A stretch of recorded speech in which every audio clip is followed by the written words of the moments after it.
gentlemen, welcome back to the MaxBet podcast, a podcast dedicated to gaming. We're your hosts. I'm here with Landon Michael Jones, and I'm Mike McKiskey. Let's get started. Let's roll. Welcome, ladies and gentlemen, back to the MaxBet podcast. We have a very, very special episode for you today. Huge How episode.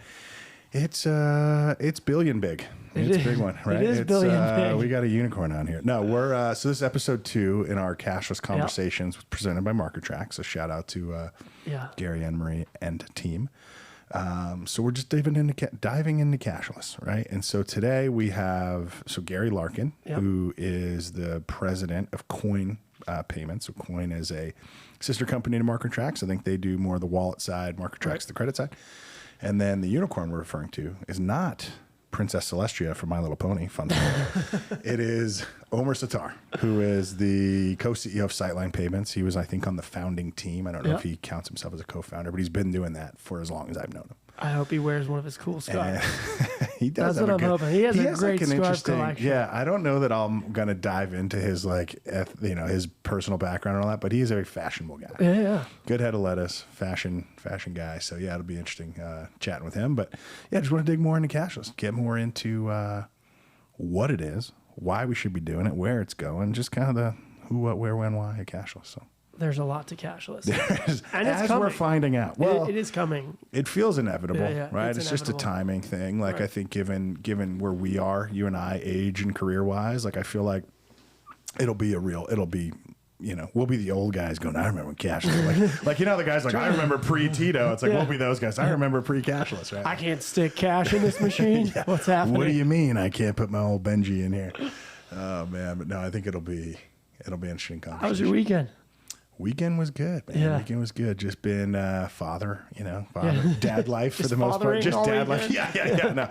No, so just getting with the kids. It's hot out now, so there's a lot of pool party stuff. But I wanted to tell you a story, so I thought it was pretty funny. So I can't wait. You're not a sports guy, right? But you understand rivalry. Yeah. Okay, so I was going, this is a little bit ago, a couple weeks, but I wrote the note down because I was like, I want to share this with you. So I'm on the plane. We're going up to Oregon. Yeah. So in Oregon, you don't really have... Portland professional basketball team, but mostly it's college. It's Oregon Ducks versus Oregon State Beavers.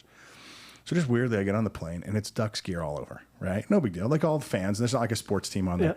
So I'm sitting in the exit row. Right across from me is a husband and wife, and he looks at me because I have my Rebel shirt on. And he goes, all right, at least it's not the Beavers, right? So I'm like, okay, fine. Like, what are we going to fight? Like, you're going to lose, pal, right? But it's like immediately just sports team. Like, who are you with? Like, we're on this plane. Yeah.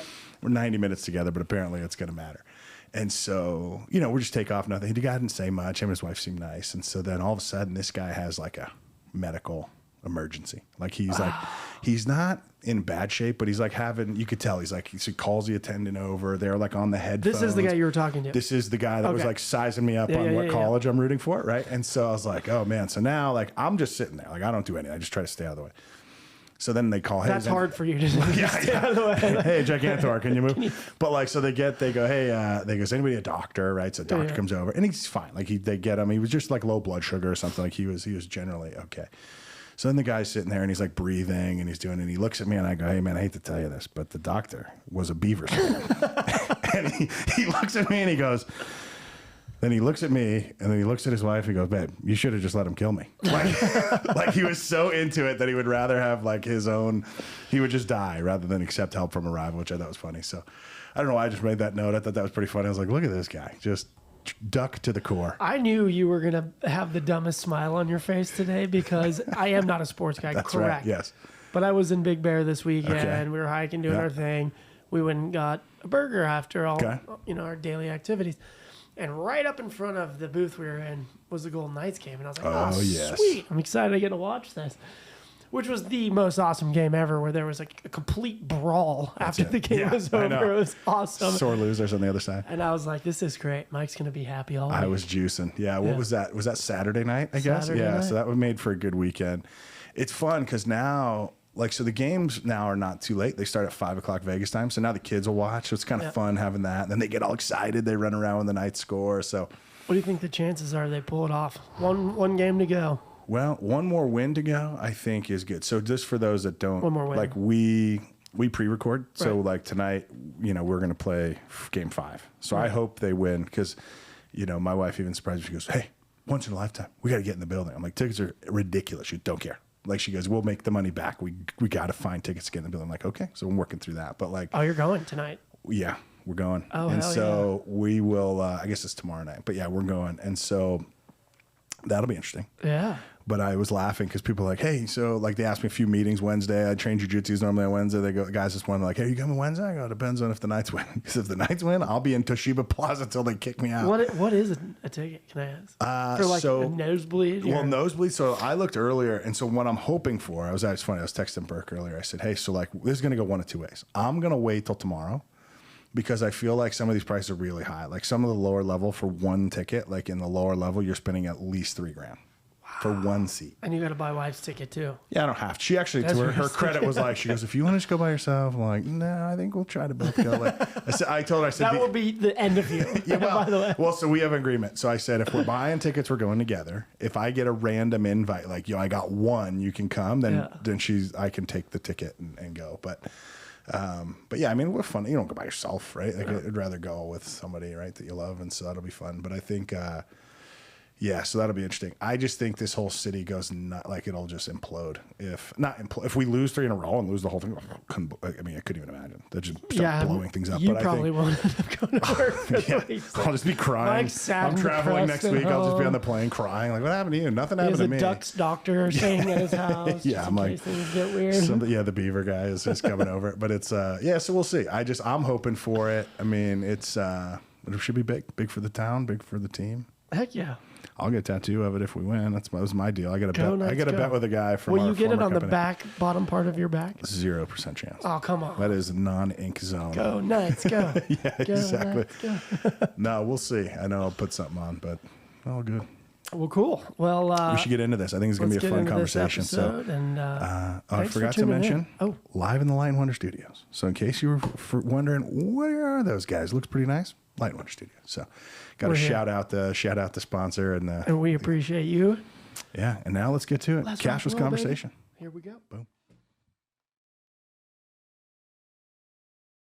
Well, right on. Welcome back to Cashless Conversations number 2. So thanks, gentlemen, for joining. For those listening, we have with us today 2 special guests. So I'll start here. Gary Larkin, president of Koin, sister company to Marker Trax, who's helping put these conversations on for us. And then Omer Sattar is a CEO or co-CEO? Co-CEO. Co-CEO of Sightline Payments. I only do 10% of the work. That's right. Yeah, that's good. Sorry, Joe. Right? Sorry, Joe. But yeah, as it goes. So you've been doing Sightline since I've known you, so quite a while. Yeah. So we're here hopefully to get educated.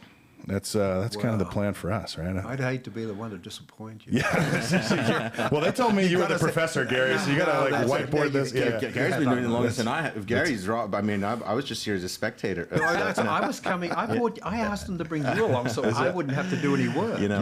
Gary and I have known each other for a long time. Way before since Marker Trax or Koin or. That's right. Yeah. Back when you were on Easton. That's right. Our offices were just a few blocks from here. That's it. Yeah. So I got to ask, that begs the question. Back in the day, Gary, did you ever have lettuce like Omer? I feel like Omer's got one of the top 5 heads of hair in gaming. Is that ever part of your DNA? No, not since I was a kid. When I used to have hair down to my back. Now I just have hair on my back. Oh, jeez. Okay. Well, at some point, so I'll officially announce this. At some point, I will shave my head, and I will do it for the cancer charity. And oh boy! But the goal of money raise is going to be at least $1 million. And none of this $50,000 or a few $100,000. It's going to be $1 million, $2 million, $3 million. We're going to fundraise all over Vegas, and I will shave my head. So this is the first time I'm officially announcing publicly announcing that. Publicly announcing. And I'll jump in with Omer. From when this goes live, Dan Inkster will text me now within 10 minutes. He helps orchestrate the St. Baldrick. The St. Baldrick, exactly. I would imagine. See, you're as a co-CEO of what is now a unicorn. I feel like you can help us raise that kind of money for the kids. I mean, listen, between that and the sweet lettuce. If I'm going to shave my head, what better reason could there be, right? That's it. What's funny, Landon was in. Well, we tried to get Landon in last year, and he was the same way. The money wasn't. He's with you. He's with you guys, right? Well, it wasn't to start, and then I feel like, well, it certainly didn't get to $1 million, but I think we raised close to 200,000, 150, 160,000. We were the second highest team in the country. Yeah, which is wild, and that's all thanks to the generosity of gaming. Because I can tell you, no one really cared that I shaved my You're like, this isn't the hair they're after. You two guys are the ones. I would say it goes without saying. I'm prepared to. Gary's in. I'm in. $50. Gary, we need you to write the check, okay? That's guys like you. Maybe and me we come shave in. your back. Yeah, there you go. Yeah, that'll work. That'll take longer than he said. That poor lady at the front is going to be like, this is what I got to do. Yeah, there you go. Anything for the kids. Yeah, that's it. Do it for the kids. That's the move. Well, that feels like a big scoop, so I'm liking that. So we got to rally $1 million. Yeah. $1 million for Omer. Yeah. Keep it going. I'm growing it out too. Why for not? the event. I'm not cutting until then. No haircut between now and September. Luckily for you, it's pre-G2E, so you'll at least get your normal. Well, you'll have a shorter haircut. I guess you won't have your normal haircut. Yeah. Correct. Yeah. I love it. I didn't know we were starting here, but this is great. So Omer's in. If we can raise $1 million, Raising money so for let's the get kids, out it there. can be better, Big companies, let's donate from a corporate perspective. I think that'll help us get there. I'm straight to Matt Wilson's office from here. And That's it. I'll walk you out. Yeah, that's it. So hey, Matt, what are we doing? Let's partner on this thing. Yeah, that's right. So while we're really here, so good. Were you going to say something? I mean, I was gonna jump off Go for it. the head Do it. shape, Yeah. but I was saying we could keep his hair and make like wigs for kids. That's a lot of laughs. That is a good one. So I donated to Wigs for Kids when I shaved coming out of COVID. I don't know if it was quite as long as yours, but my wife got a Viking hair, right? Yeah, I got shaved, and it was just long enough. So you need, I think, 11 or 12 inches. I had just enough to cut it off, and they do that for free and free to you. I mean, they make the wigs and all that, but. And if you're still listening, we're getting ready to talk about cashless it's gaming. worth it. Little appetite, little amuse way more bouche. interesting. Yeah. Debatable. Cashless is boring. Yeah. Well, you say that because you know it, I think. For most of us, I feel like cashless just becomes this enigma, right? And we started talking about that with Gary and Anne Marie Ellis, and so like, what is it? Like you get through and you, like, I feel like most people can understand the idea of saying, well, it's my phone as money, for example, or it's like I don't have physical paper money. But there's a lot more to it. I think even just both of your companies individually, I think, handle different elements of the cashless ecosystem. And so if you're new to it, or if you're kind of partially familiar, like guys like us, how do you start? Is the wallet the starting point to kind of make it all make sense? Is it more the payments infrastructure? Like what's like step one to like building out an understanding of cashless? Well, I think it begins by understanding the ecosystem. What are you trying to service? I think our needs have been different over the years. When I met Omar, you were solutioning for digital alone. Now it's digital plus, retail. Yep. It's what are you trying to really achieve? Are you looking at just making it mobile? Is mobile the answer? Because a lot of people have moved in that direction. Or are you trying to move money in a better, smarter, faster, less expensive way? And so I think for a lot of the operators today, it's a confusing question. Yeah. And I think it's incumbent upon both of us and everybody in the industry to become part of the education of, what should an operator be thinking about when it starts. Right. So, I mean, I'll tell you, and Gary and I spoken about this many, many times before. If you kind of do this hypothetical exercise, if you pull out your wallet and if you pull out all the cards in your pocket, and maybe you'll have an American Express, a certain number of Americans do, or people in America, and you will almost certainly have some cards branded either Visa or MasterCard, and a small number of people that have a Discover card. And despite what Visa and MasterCard will tell you, most consumers don't actually care what the logo is on that card. They don't really know or care. As long as it works when you need it, right? That's exactly right. As long as, and that's the key point. Your money's safe and secure. It's sitting in a bank, and you have access to it any time that you want. It just happens to be the way we access it today is through a card. But that access point could be a cell phone, it could be a Face ID, it could be a thumbprint, it could be a card, it could be a loyalty card. So the access point doesn't really matter. The key point is you have access to your money anytime you want. And so when we discuss this with operators, we try to really simplify to say, the only thing that matters to the consumer, if I'm a consumer coming to Caesars or BetMGM or San Manuel or MGM or whatever property that is, I'm there to be entertained. I'm going to play some slots, play some tables, eat some dinner, place a sports bet, watch a show, and I just want access to my money. And so the idea of a wallet, where folks like Koin and even Every and others are going, to us that's the right idea. Right, there's got to be a way to easily use your money to do the thing that you want to do when you want to do it. Right. That's really it. And it's about trusted relationships. That's how Visa and MasterCard came to exist. The fact that you could cross the globe, put out a card, and a retailer would give you goods and services in exchange for the promise to pay, that trusted relationship. When you think about what does that mean in gaming, in many cases, the trusted relationship is between the player and the casino. The casino's brand is something that the players have come to understand, or it's DraftKings or it's BetMGM or whatever it may be, I trust that these people would take care of my money. If I win, they're going to pay me. And that's what makes that world go round. Well, when you talk about cashless in gaming, it's about who's the operator. Right. If it's a small operator, maybe they don't have as much trust, although there may be more affinity between the player. They may not want to have their monies other than gaming kept in a wallet that was branded for that property. So where it begins and ends, I think, is a lot about what becomes cashless, because at the end of the day, in any payment system, you're wanting a consumer to trust it enough to put more money on it. Yeah. Because when there's more money on it, you're able to use it more frequently. If you have to decide to load it before you can use it, it loses some of its momentum. So part of what we believe makes this ultimately work is this idea that people will associate some portion of their household income to some form of asset account that's tied into gaming, that can be used for gaming as and when they choose to, but can be used to do all sorts of other things, pay for restaurant meals, hotel accommodation, or walk outside and buy some gas. And in this instance, when you're saying pay for restaurants and do all these other things, that's within that potentially property. So, for example, I know Resorts World here in Vegas has been touted as one of the leaders in adopting cashless. So if I load my funds and I'm in their wallet and their ecosystem, I can pay for dinner there. But I couldn't today use that same fund and walk down the road to Wynn, for example, and buy it doesn't come out to my personal, right? It's when you sync funds available, that's within that same property, or MGM maybe have a family of properties. I think it depends on whether you're talking about funds that are held in a tied ecosystem, and we call that closed loop or on-us transactions. So if it was a wallet that was staged and housed for Resorts World, you would likely be able to use that at any Resorts World connected retail location, and they're not at an MGM.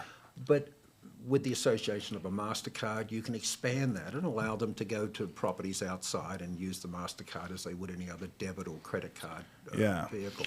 Because that's what you guys do, right, with the cards? And I mean, that MasterCard, or here's the way I've always thought about it. I remember having this conversation in 2012 with Tom Balance when he was still running the Borgata, and we were just going live or planning to go live in 2013 for iGaming there. And the conversation was, he said, well, how do I know that people are going to fund an account at my property and then play here? I said, well, because people know your brand. I mean, it makes no sense to put your money on deposit with someone and then play someplace else. Right. And that's in fact what happened. We've now got 11 or 12 years of data to show that when people fund an account at that property, they in fact play at that property. They spend the majority of their money. But if you don't let people also take their money and spend it where they want to spend it, and people just don't enroll, because at the end, fundamentally, it's your money, right? It's your money. We can't tell you. That would be like me taking a Tito ticket to a kiosk or a cage and saying, hey, I want to cash it out. And the casino says, well, you can cash it out, but you can only spend the money in my casino. Yeah, you don't get cash. You get resorts cash. You get resorts cash, right? Yeah. So this fungibility of money, this idea. So again, the concept for us is very simple. Money and loyalty should follow a person wherever they want to go. Whatever it is that they want to do, that's the winning ecosystem. Right. And that has to be, I believe, built around a wallet. Yeah, I agree. And I look, whether that wallet is rendered through a mobile phone or a biometric or a QR code, it really doesn't matter. It's just the mechanism through which people are taking their wallet, an asset account, and applying it to what they... And we're in the entertainment business. I don't come from gaming, so I look at it as entertainment. And our job, if we do it well, is to help people access their entertainment better, smarter, faster, less expensively, and not think about what they're doing. Because when that happens, people do more of it. And lift occurs, which is really where the benefit lies in cashless, is people will spend more freely. And this isn't just about gaming. I mean, if you look at the history of payments globally, development of payment systems in sub-Saharan Africa, where we moved from, bartering chickens for rice and beans. I mean, it's a different day. And it wasn't that long ago. Right. I mean, I was involved in doing mobile minutes transfers for payment systems in Tanzania and Kenya back in the late 90s. And it moved quickly to mobile payments. And people spent more. But surprisingly, the entire GDP improved. It didn't take from anything, it gave back. People People were able to access funds more quickly. They used it more freely. The GDP grew. The same is going to happen in gaming. It'll follow the trends. Will it be high teens, low 20s, or 30 or 40%? Time will tell.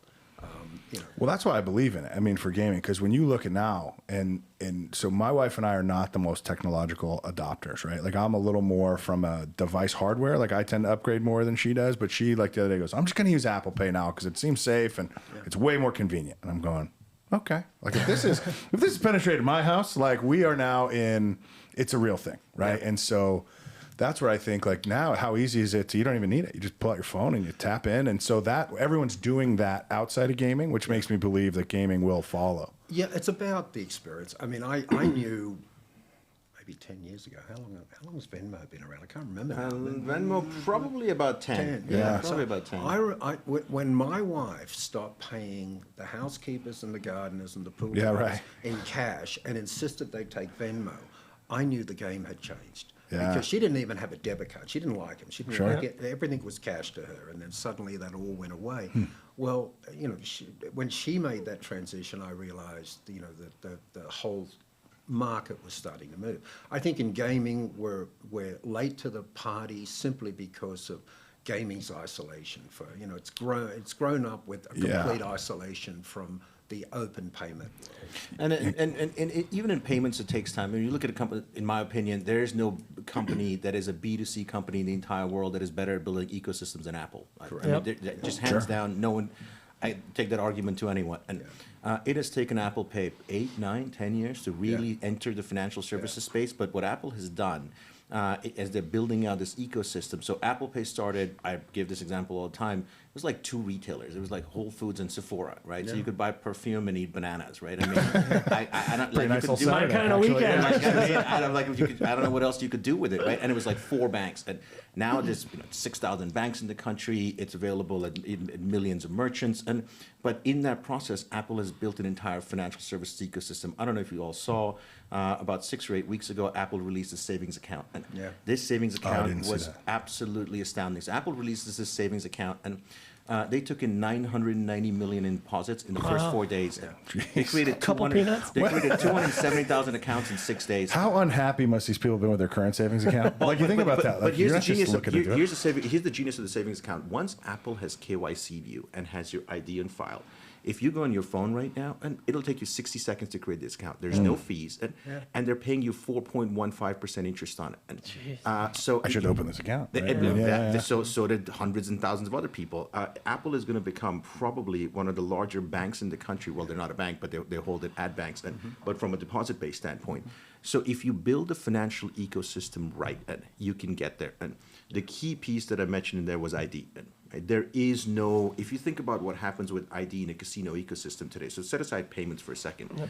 It's a very strange ecosystem. So if I walk into a hotel room, I want to checking in a hotel, I give my ID, they take some ID information. Now I want to go gamble, now I go to a cage and I give my ID, and because maybe I want to get a marker. Now I want to set up a loyalty account, so now I go to the loyalty desk and I give my ID. Well, why can there not be one form of ID that you have given that is following you in your entire journey throughout gaming, whether it's sports betting, iGaming, through all these user journeys? Because once you have ID, now you can do payments. Yeah, and I think what Omer said earlier is so true. That you have to have patience. And you've got to have endurance. I mean, anyone who enters this field believing it's a flip a switch and everything changes tomorrow has never been to a transformation of an industry ever in their life, let alone this one. And when you think about the obstacles that payments face on the road to cashless gaming, you're dealing with a plethora of disparate legacy systems that have been loosely knitted together over 50 years, haven't changed terribly much in that time frame, trying to communicate with Apple. That's really what, you want an Apple-like experience, and you've got all this legacy infrastructure. You want it to happen seamlessly, and unless you get it right, the player's not staying. And so you have to, begin with the player experience. It's paramount to everything. It's not cost, it's convenience, and the viral nature of it done well will lead to great uptake. But it will still be a journey. That was. I'm sorry. I'll say one thing about that because it is, since we're sitting here at Light and Wonder, and I have to give kudos to Bally Technologies. I mean, we started working with Bally Technologies in 2010, and Dick Hadrill was here, and Gavin, and Gavin came later, John Conley, and it was about, and they said, let's experiment, let's try it. And so they're folks that, I mean, it takes a lot of experimentation, a lot of work. I have to give kudos to Mohegan Sun, right? They've been running a form of cashless on every slot machine in Mohegan Sun, running on the ACSC platform since 2015 or 16. And, wow. But the product itself needs to get better. And as the product gets better, then you see adoption. And I think that's where the focus is going to shift. It's going to be all about player experience. Yeah. I mean, a lot of, and I haven't been involved in it anywhere near as long as Omar has. My journey in the cashless began with Marker Trax about 3.5 years ago, and then more recently to Koin. But it hasn't really been focused enough on the player experience. It's been all about convincing operators they should want to do this. And what is the cost of doing this? Because in many cases, it's been a fairly hefty cost to upgrade the floor to service cashless. I think that's going to shift. I think we're going to see a lot more attention, a lot more effort on how do we make this easier for the consumer to adopt. And a lot of that's going to be getting behind it with rewards and giving incentives, because I think when players feel that experience, they'll stick, they'll come back, and they'll tell their friends. And that, again, I think the viral nature of cashless is what's going to amaze everybody when we get to that tipping point, but we're not there. Yeah. Have you guys started seeing the adoption rate of cashless increase? That was going to be my question for you guys, is the frustration behind the waiting game, right? Like, you see the benefit to the player, you see the benefit to the operator, and now it's just a wait game. So how do you? Well, I don't think it's a wait game. Yeah. I think investment in product at its core level, managing that whole product life cycle is what our business is going to become about. Once you get enough of it out there to have enough interaction with the consumer, you can start asking the consumers, what do they really think? Right. I mean, step one is always to build it and see if the dog will eat the dog food. And then when they do, you then have to work out, how do you get them to come back more often? How do I do it better, smarter, faster? I think you've got a lot of traction in at least the online space, Omar, and I think you've been able to learn a lot through that process. But we're all learning in the retail space. Yeah. No, it's. I mean, if you look at it between who are the providers that are live with some form of cashless in the business, obviously Gary, us, every pavilion. All in, there's probably 60 or 70 casinos that are live in some form of cashless in the country right now. Depending on how you define it, there's 1,000, 1,100, 1,200 casinos, and and the adoption rates. I mean, so we're live in 22 properties right now, and the numbers are quite surprising. It is certainly. I'll share you with you our hypothesis. So our hypothesis is that 5 years from now, 5 to 7 years from now, about 50% of the play for all gaming in the country is going to be digital and is going to be cashless. And so if you do the math in that, and I'm going to exclude state lotteries because that skews the numbers, and that's somewhere around 120 to 130 billion dollars a year of cash that we think is going to digitize. And so they're very significant numbers. And you're right, Gary. I mean, we were fortunate. We went very early. We were live the first day New Jersey went live for iGaming. Yeah. And because of that, we ended up in sports betting. So we got a very early view into what consumer behavior looks like. Ended up creating millions of accounts, done billions of dollars of volume because of that. But translating that to brick and mortar, there's a lot of work associated with that. We are happy to see Penn National is doing work. We are happy to see, obviously, Boyd and Resorts World. You need some large operators, and you need at least a few large tribes. And it's work. I mean, and the final thing I'll say about that is fundamentally, if the product is mediocre, and I'll be the first one to say it, right? I mean, by no way would I classify any Sightline product for cashless as an A-grade product, and I would classify it as a mediocre product. But if you have a mediocre product, it's still mediocre whether you deploy it at one place or 100 places. So we want to make a better product before we deploy it at 100 places or 300 or 500. Because I think you can ruin the market hitting it Completely. too hard with ineffective outcomes. Yeah. Players remember it; they don't come back quickly. The presumption that one thing looks like another, and I've been there and I've tried that, will just slow down. Eventually, it gets there. There's no question. Over time, cash goes away. because cash is going away in the open retail market. Yeah. People are not going to want to keep, struggling to find cash just to be inside gaming. They're going to want a better outcome. And it's no different than any trajectory in gaming as well. If you saw, day one when iGaming goes live in New Jersey and where we are today, 10 years later, I mean, the product is not. I mean, if that was a one product, this is a 20 product. There's no comparison, and the same thing's going to happen. If your product is mediocre right now, what would be like the technology that you think would make it an advanced what's it product? missing? How do you get an A? What's missing? I'll say one thing about that. I had so we have this concept. Gary knows it. We call it time to play. Some folks are telling me to change the name because it's not just play that you do. So our concept was, the consumer enrollment funnel should be so seamless from the time a consumer decides that they want to play to the time they're actually playing cashless, going through the entire journey: download an app, create an account, go through KYC, fund the account, all the things you have to do, walk up to a slot machine, tap your phone, should be 3 minutes or less. So we have 180 seconds out. We came up with 3 minutes. It wasn't just an arbitrary number. There's lots of Silicon Valley-based evidence around this. If for example, if you download an Uber app, from that time you download an app, create an account, same thing for DoorDash, they all shoot for that magic number of 3 minutes or less. Yeah. When we first launched at Resorts World, we were running as long as 55 minutes. Wow. Exactly. Jeez, that's too long. No, I mean, we're down to about 5 minutes right now, but here's what happened last year. So last year, I was sitting down, and we spent a decent amount of time with Apple, and so, we were with some folks from Apple. And what Apple said is, and I was kind of boastful. We were hitting going for 3 minutes, and we're at 5.5, and we're going to get there, and there's work to be done. But I was like, and then feeling good. Yeah, feeling good. The Apple guy turns around to me and says, "You know what? Yeah, 3's okay." I was like, "Okay, so what do you think the number should be?" 3 was our platinum standard. And he says it should be 60 seconds. Yeah. And I left that room thinking, you know what? I mean, it's like someone had just slapped me in the face. Yeah. I was like, but I know he's right. But I know he's right. Like, it should be 60 seconds. The not technology exists. Yeah. I mean, some of it's regulation, some of it's trying to solution around some of the arcane infrastructure. Because no matter how well we do what we do, we're still limited by outcomes that are dictated to by the underlying system, or the environment and those things. They're going to get a little better, and I think we find ways to get through it over time. But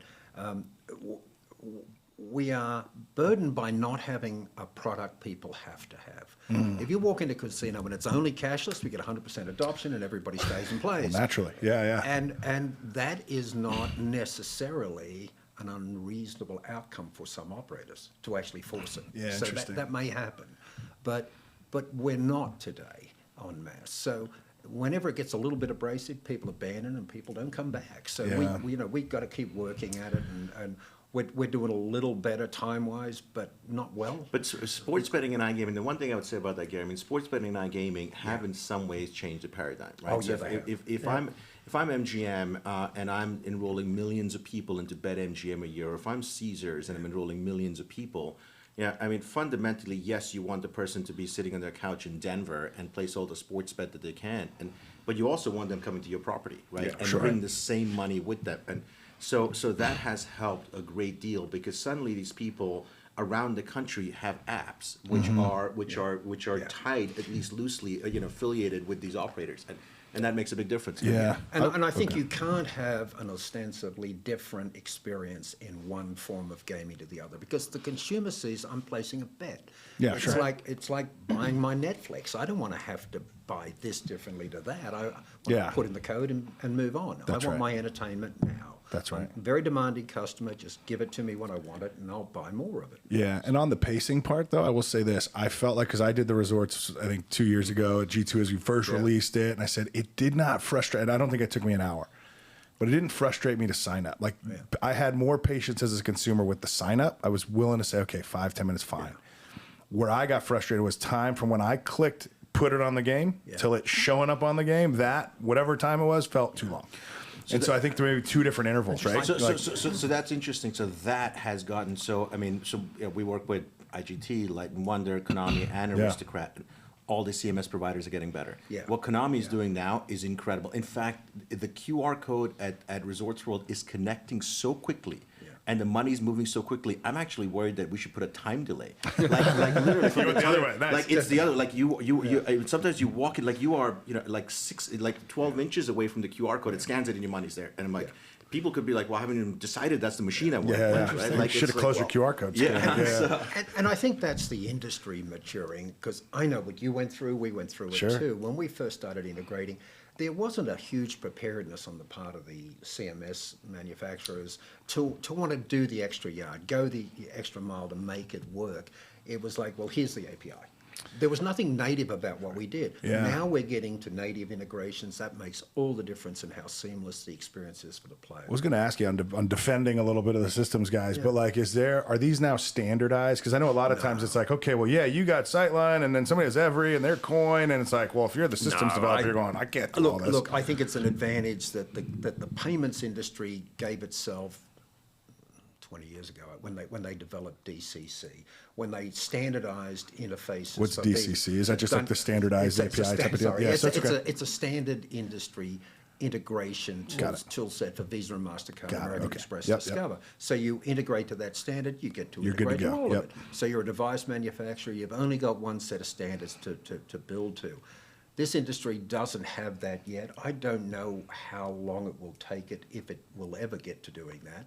But it is one of those things we have to solution past. But I think interoperability between whether it's a wallet, a QR code, whatever the case may be, biometrics, and the devices will get better, will continue to get better. And also, I mean, for this, I'll be honest with you, kudos to the CMS companies. They've come a long way. Again, as someone who's been working with them since 2010, and I remember being in this lab, testing on Bally slot devices.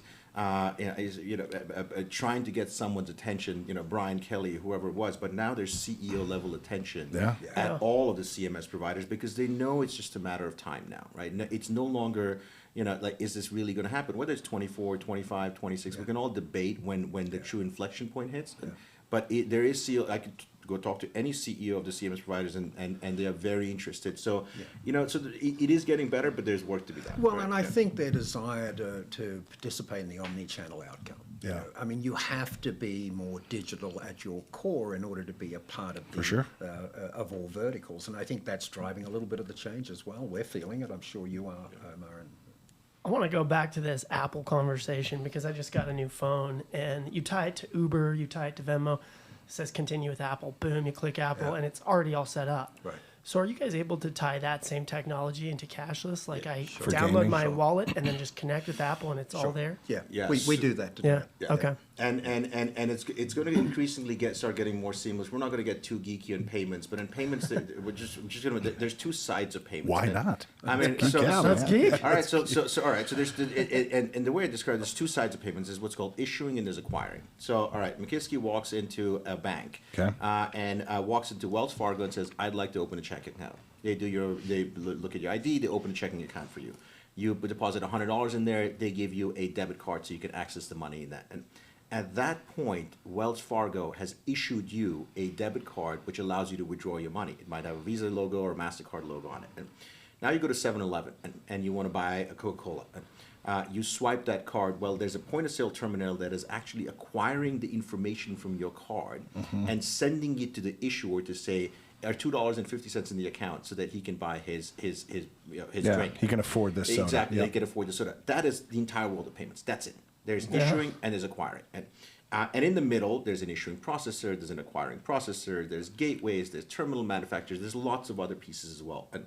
And so in this world, as this system gets better, so I'll give you an example of what you just mentioned. And if you wanted to take, like if you had a Capital One credit card or whatever that is, and you wanted to put in your Apple Pay wallet, and you're in the Capital One app, you can just click a button, and it's automatically loaded into your Apple Pay app. And that's an amazing system. That's coming to gaming. And that's going to be live in gaming later on this year, where you'll be able to create a casino account and in real time embed it directly into Apple Pay. Use it as your everyday account. So it is getting better. Solid. It is there are improvements coming across the board. Well, and I think the payments world is starting to lessen its aversion to association with the gaming industry. I mean, go back 4 years even for me when we were doing, Marker Trax. Right. we couldn't get ourselves arrested in the payment industry, and nobody wanted to know about getting near the gaming industry. So that's changed because I think they're realizing it's not what they thought it was. Yeah. In fact, it regulates itself to standards in many cases much higher than the payments industry. So it's not the high risk it always was. There's fraud, that's definitely an area of concern, and AML's anti-money laundering is going to continue to be a problem. But we help solve that better than any other traditional means of control of anti-money laundering. Responsible gaming, better done in digital. Yep. You know, digital nurturing of players can't really be done well if you're not in control or have some accessibility to the data behind payments. So I think there's lots that's going to continue to propel digital payment systems inside gaming. But even if financial services and payments is more inclined to speak to us in gaming now because of sports betting and iGaming. I can unequivocally tell you that. I mean, it is. I don't know if you remember Black Friday, when Black Friday happened and all the poker shut down. Yeah, right. I mean, the choke point was payments. They actually went after payments companies and said, well, if you can't fund poker, you can't play poker. And makes complete sense. And so payment companies were extremely averse for any kind of digital gaming that was taking place. So if you go 2013 until 15 or 16, and there was an enormous amount of work that was done, and around iGaming, and then subsequently after PASPA. And when the New York Attorney General was coming after DraftKings to put Jason Robbins and the DraftKings team in jail, saying that they are breaking New York state law, they were coming after payments. They were coming after payments. I mean, you can find the front page stories from the New York Times and the Wall Street Journal actually mentioning the payments companies. At that point, it was Vantiv, which became WorldPay, which is still the largest acquirer for sports betting and iGaming in the U.S. industry. And they had to make a concerted decision to say, no, we believe we're right. We're going to stick with this. And so sports betting and iGaming has had a big influence in allowing us to have a better conversation. And all those things that Gary's saying, I mean, we openly talk about the data. You know, we get maligned as a high-risk industry. The reality is there is less fraud in sports betting and iGaming, and in fact, even in cashless casinos, than in most online merchant retail. And what do you attribute that to? Maybe the thicker KYC, like you said KYC earlier, the know your customer process. Because I have to give you, I don't want to say a lot, but it feels like a lot of it. There's name, maybe social in some instances. Like you really know me, so I feel like I may not try to play a trick on you based on the fact that I'm like, well, now you know who I, whereas maybe some of these other vendors give fake address, like, I can scam you maybe more easily and feel like I don't have as many repercussions. Well, you're funding into a controlled ecosystem. Yeah. When you walk into a retail store and you buy something or you do an online purchase, you get it's gone. Yeah, right. In it and you're gone. Gaming can control a little better. It's not to say that it isn't porous and it doesn't have some issues and the fraudsters can't find ways in. But for the average person, you know them. They had an account that was set up.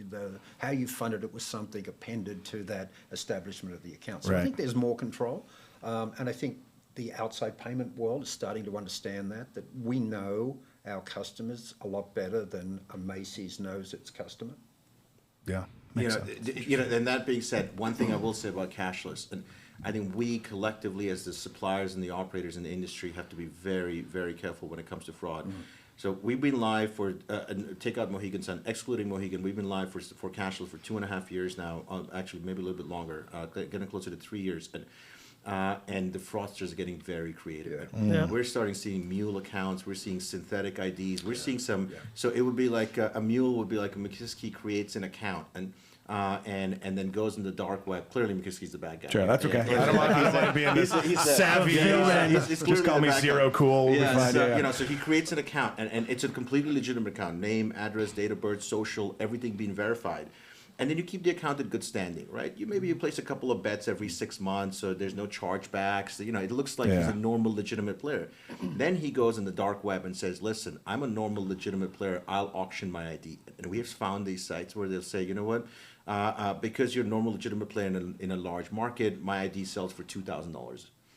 And we are seeing that kind of activity take place. Wow. Then the other person who's buying the ID is looking for stolen ways to fund that account. either through bank accounts, credit cards, again, mostly available on the dark web, and then funding these accounts. And so fraudsters are going to get creative. The good news is the gaming industry is also pretty sophisticated. Yeah. That's good. Like we're pretty good at this. And there's good tools. There's good tools out there. I mean, and a lot of this is just getting better in the overall payments world, and then applying the best of that into what we're doing in gaming. So, but it's a never-ending journey. I think that's part of the fun of it, is that no 2 days remain the same. Yeah, the fraudsters are always coming, and you just got to stay a step ahead. I mean, Dan Schulman, the CEO of PayPal, says this, and the numbers are astounding. Like, there's like 10 million attacks on PayPal every month or something like that. Like, it's insane, right? I mean, the bigger you add, the more they're going to come after you, and that's okay. And that's, like I said, the gaming industry is pretty good at this, and so is payments. Yeah. And we'll get better over time. Yeah. So outside of the initial investment to add cashless to my property, if I'm brick and mortar, what's another risk factor that you guys are seeing that is limiting casinos from adopting this? Yeah, like why? You mean just like why aren't they doing this? Yeah. Outside of like the original investment. I think a little of it's just opening up across the entire management spectrum inside gaming as to what cashless can do. Right. We still have discussions occasionally with people who talk about loss of ATM revenue. I mean, clearly having the conversation with the wrong person if that happens, but it happens, and because they've kind of rely upon it as a revenue stream. Sure. But I think what's overcoming that is the data. The data we're getting coming out of the pen every work that's happened. It's been helpful to people to see persistency with an operator, and that grows over time. They're not doing that because it doesn't work. Yeah. And they're a public company, and they'll tell you that it's creating lifts, so it's offsetting. But overcoming some of the prejudices, responsible gaming was a concern we used to deal with a lot when we started Marker Trax, and I'm sure you've had it once or twice in your career. Just a handful. Just a handful of times.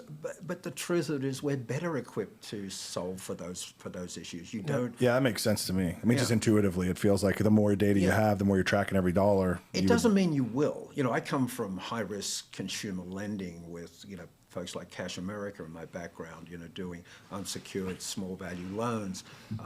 Baseball bat in the trunk kind of guy, is that what we're hearing? That's what I hear when I say that. We were certainly thought of that way, let me put it that way. But just because you can doesn't mean you have to. Sure. And you can, create habitual use deterrence. You can do intervention. The question is, how prepared are operators to do that? Yep. I would argue today, probably not highly motivated to do it.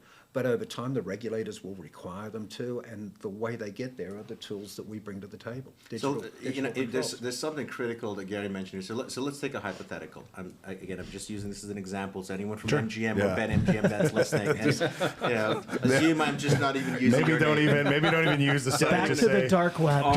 Let's be on my iGaming site since I'm the bad guy. Yeah, McKiskey.com. But there's this disconnect that's taken place between sports betting, iGaming, and brick and mortar casinos. So I download an MGM mobile app. I'm sitting in Denver, and I fund an account. I pay no fees for that. Right? It's zero to fund that account. I do the same with Caesars or DraftKings or FanDuel. All sports betting and iGaming is fundamentally free to the consumer to fund that account. Yep. Now, the same consumer comes to Vegas and walks into a Caesars casino, wins. It doesn't matter who up and down the strip. Or let's just stick with MGM. To me, is there really a distinction in my mind between BetMGM and MGM? No, it's all MGM. Right. I walk into MGM Grand and I go to an ATM and I pay a $5, $7, $10 fee to take out my own money. So now I'm like, wait a minute, I'm confused. I can sit at home and fund my account and it's free, and I come to your casino and spend my money, and now I got to pay to take out my money. Right. That's the disconnect that Gary's alluding to, and it's a fundamental disconnect. The industry grew up.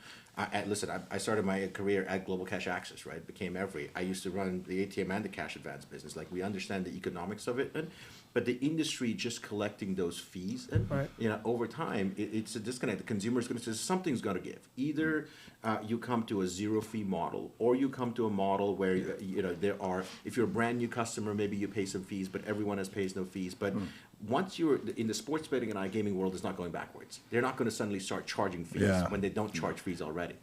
I was gonna say, let's play the other side of that for a second. So, like, if you're now, let's just pick on MGM, right? So you're saying, okay, I'm getting my $10 for every time you take money. MGM, he's picking on you. That's okay. He's 6'6" and studies Taekwondo. Come on down. Jiu-jitsu, but thank you. Can't fight them all, Landon. Yeah. Anyway, so all right, so let's say you're not MGM, whoever you are, you're an operator, and you're getting your $10, right? And so that probably feels pretty good, right? Because there's thousands of people withdrawing money, and you're making, I don't know what the numbers are. So the numbers are astounding, right? And so it is a fundamental issue. If you look at, I don't know if MGM, I think MGM disclosed this a while ago. I mean, when they started putting parking fees, I think it was 42 million or 45 million a year they were paying for parking fees. So now think about that number for ATM and credit and debit card cash. Exactly, it's way more. Yeah. So now if I'm the CFO of MGM, and he's a great guy, super smart, he's like, all right, if I'm going to give up, I don't know, pick a number. Yeah, 50 million, whatever it is. 100 million. If I'm going to give that up, what am I getting? And that's the right question. That's what I was going to ask you. So, but I think you also have to understand there's a cost associated with that, $10. And if I let the player have that, what do I get of that? Generally speaking, I get most of it, if not all of it. And the player's happier. So I end up with a better entertainment experience with my player. I'm agreeing with you. I'm 100% agreeing with you, right? But we as the industry need to have the data to show. Yeah. So the key question is, if the customer spends more money, and it's not that the customer can afford to pay a $10 fee, but that's irking. Like that's like it doesn't feel right. It doesn't feel right. You're like, wait a minute, I'm here spending my money, and I got to pay to get my money to spend it. Like that doesn't make any sense. Yep. So it's not that the customer can afford it. Is if you can do, and there's many studies around this. You ask customers what they don't like about it, but it's the nickel and diming, right? Yeah. It's resort fees, and it's cash access fees, and so there is math around it that shows that if a customer spends X amount of money, it pays up for the loss of revenue, and that's the data Gary's referring to. So we collectively all need between us enough data between Every and Koin and Sightline to show the industry what you're leaving on the table is a lot more than what you're losing. That's what I was going to ask. As we talk about, we haven't really brought this. Okay. This, I guess, I don't even think it's a theory, but the most expensive part of running a casino is the movement of cash, correct? Yeah. So what is the cost savings if I'm MGM and I'm 100% cashless right now? I'm not spending money emptying out bill validators. I'm not spending money moving cash between the cash desk and the banks. What is that savings? It's significant. So we've done studies around this. Here's the issue. The problem is if you were going to go to zero cash, yes, that works. Right. But even when you're at 50% cash, you still need the FTEs, you still need the bill validators, you still need the drop teams, you still need the count room, right? You can't take it to zero. And so and it's the same is true in retail. Right? I mean, there's only if you go to Walmart, they still take cash. Now you might go to a really small coffee shop and they say I don't take cash. Yeah. Right. But all big retailers still take cash, and so it doesn't go to zero, but there is a lift and play and spend. And So that's on the operational side. So there's decided advantages even in reducing the amount of capital on hand. Just taking it down 50% will have some improvement at the bottom line. We're regrettably forced to have to focus on the player experience. What do they do more of if I don't charge them as much to get their money? And do I make more on lift? I think early data suggests unquestionably yes. Yeah. And I think we saw that with Penn when they removed fees. The data's not even close. Like it blows the numbers through the water. Oh, really? All the data that shows. All the data shows that like the lift is like in some cases it's 10x of what's needed to pay for the loss of revenue. Like it's not even close. That's why we know this works. And we're seeing even Marker Trax, which is just a different form of digital. It's a play now, pay later solution in cashless. When you look at the history of the play and you compare year-over-year behavior, you do it any way you like. Right. People come more frequently and they play more when they arrive, and that's just fact. So you're going to get your money. It's just how you get your money. And do I create a better experience? And you'll get more money. Right. You'll actually get more money. And the Marker Trax product is a perfect product for that. I mean, for what it's worth, I'll go on the record saying this. Gary knows this already. I love the Marker Trax model. I wanted to do it like 9 years ago, and I was like, it makes complete sense. We are terrible at doing brick and mortar underwriting for giving markers. Fundamentally, it's hard to give a marker for anyone that wants less than $5,000 because our underwriting is so manual. Guess what? I can download the Rocket Mortgage app and get underwritten for $1 million in 90 seconds, and we, the casino industry, can underwrite you with it unless it takes like 2 days. That's right. Come on. What Market Trax does, I love that. And I think that's just going to get stronger, and it's going to be a huge lift in online at sports when we do bring that to market here later in the year. Yeah, no, for sports betting, and we've spoken about this, extensively. I mean, if there's such a big push by the AGA, by others to say, hey, we want to go after illegal gambling and offshore and bookies. Well, fundamentally, in our opinion, the best way to get rid of a bookie is to offer a legal product like a bookie. And to me, a digital bookie is in fact Marker Trax, right? Yeah. I can take $1,000 now, I can bet all weekend, I pay it off next week, and well, guess that's what the corner bookie does. That's right. That's exactly what it is. And so for sports betting, it entirely makes sense. Yeah, and if I'm the patron in that scenario, if I don't pay my bill, I feel like the collection tactics are less aggressive with Marker Trax than they would be. Because Gary walked. Oh, seriously. I mean, again, I don't know how much this is real, but like Charlie's you look at muscle. Yeah, but that's right. Skinner, no question. Yeah. But that's the thing. I mean, that's the side of the business that you risk, right? Or you risk not getting paid, right? Because I know, like, you talk to some guys in the that do offshore betting, or they go on the boats in international waters. It's like, look, they're mostly reputable, but you win enough, they make, we don't have it on you this time, right? Like, it may not be paid right away. And look, the great thing about Marker Trax is we have more data against which to decision and underwrite than most banks do when they're giving you a loan for a car. We know where you're spending it. We know your history and spend in that casino.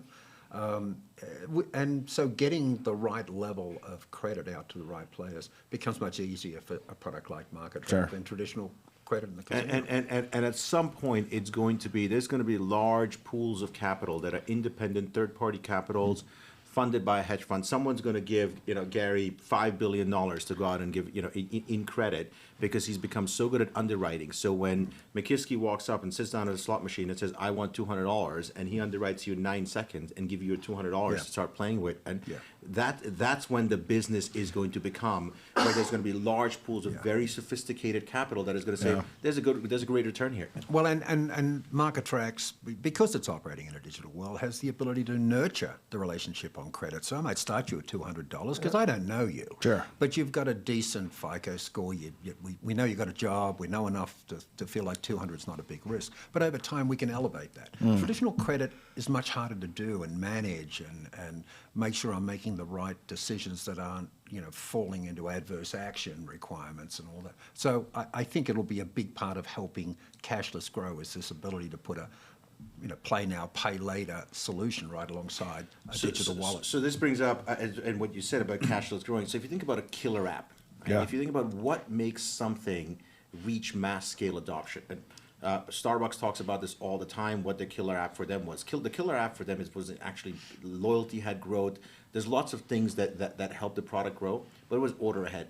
Order ahead, if you look at their inflection point of growth, and once they started, there's a reason why Starbucks is closing physical stores and just making them order ahead stores, right? They have them in multiple cities now, where you just walk up to a window, you order ahead, you walk up to a window, you grab your drink, and you keep going. And that killer app for cashless is going to exist. There's going to be, and I'll take a very old school example, Microsoft Office. Microsoft Office was the killer application for Microsoft Windows. Yes, putting it on a PC made a difference then. Yeah, sure. But this killer app, and I do think that Marker Trax is one of those. There's a couple of other things as well that could really work, but Marker Trax is one of them. I think it's the killer app for cashless adoption, at least in the tribal world. Yeah, I agree. I agree. Yeah. And we're starting to see that kind of result. We're at about 11 properties live with it, and the adoption is increasing week on week, and where the properties let it run. And I think it's also getting them to understand, for the most part, you're lending air. When you're inside a property, it's time on play. You're not putting real money. They cannot walk the cash. Gary said this to Mike last week, and it just blew Mike's mind when he said, if I lend you $1,000, you spend your $1,000, you leave the building, and you never pay it back. I'm out no money. You just made it up. Well, I got to go pay someone to get it out of the bill value. It's on the cash can. Yeah, it's well, not even, because it's not physical money. Right. So you're not even paying anyone to go out and get the money. Like, I literally just said, I wrote a piece of paper and I said, he's good for $1,000. Give him $1,000. It's no different than a marker. Right. That's right. The marker's the exact same thing. It's better. There's no risk of welching, because if you win, I take it before you pay you. Exactly. And if you lose, you just gave me back my own money anyway. And then, exactly right. So in theory, I still want the money you were supposed to pay me, but even if you don't, it's not like I'm burned. That's right. Even if you got zero, like, it's not the end of the world. Now, in the operator's mind, they're obviously paying Marker Trax some fees, so there's some math there, right? Like obviously, you don't want to be net zero, but on the whole, on a portfolio, that's not going to happen. We're incredibly inexpensive. Yeah. That's right. Very streamlined. We might have to ask the operators that. Get a MaxBet promo code going for us. Listen, I mean, we all get beaten up on pricing. That's neither here nor there. But you know what? I think you end up there when you can't prove the compelling value proposition. You end up talking about price. Whenever you're talking about price, you've missed something in the sale. Yeah. That's my belief. Fair. Because I think our convenience factor to customers greatly exceeds all of our convenience factors to customers, greatly exceeds any cost of bringing this product to market. I feel the other way. If we give a customer a price, and if they don't negotiate, I'm like, man, we should have charged more. So they just said yes. You're like, oh man, exactly. No, what did I do wrong? I don't know who competes with you, but they're I hope our charging more. sales guys are listening. If you're talking price, you're not in the right ball. Never the top 5 reason people do anything. Price is never it. Yeah. Well, we appreciate you guys coming on. We are at our time. Getting close, yeah. But do we miss anything? Is there anything that Probably. like coming? Yeah, I mean, obviously, but anything jumps out like I would love to do this. I mean, if do it every 9 months. Do open it every, invite. No problem. Because this is evolving. It is changing. And we want to keep educating. Sure. Yeah. And next time he won't have hair. I promise to have hair. We'll do a switch. That's what we'll do. Omer will have raised the money. I'll wear the wig. yeah, we'll get you Omer's hair for your new wig. It's gonna be great. That's gonna be one heck of a live stream right there. Thank you guys. Yeah, appreciate it. And then this was awesome. You want to do a call out or? I think we just this is a series. Mic drop. Let's leave it. Stay tuned. Yeah. Yeah, stay tuned. So again, just thank you both for coming, and thanks Marker Trax for helping us put all this together. And we got 4 more of these conversations coming, so look forward to more cashless education. I love it. Leading into G2E. Appreciate it, guys. Thanks, Cheers. guys. Thanks, guys. Appreciate it. Really appreciate it.